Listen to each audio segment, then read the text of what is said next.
যে নতুন কমিটি অ্যাডপ কমিটির সেক্রেটারি হিসাবে আমি চেষ্টা করেছি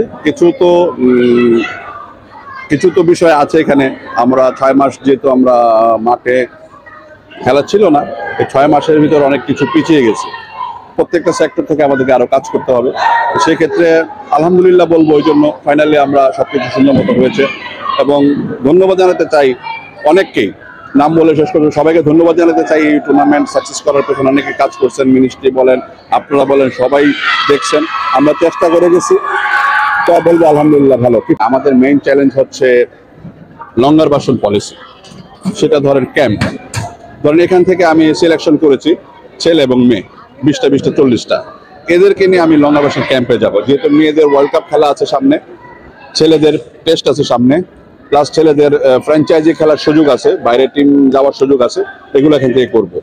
আর আপনার তারুণ্য উৎসবে যেটা ছিল, সেটাতে আমার ধরেন সারা বাংলাদেশে উপজেলা, জেলা, বিভাগ, জাতীয় পর্যায়ে আমরা কাজ করব। সেখান থেকে আমরা হান্ডিং করব।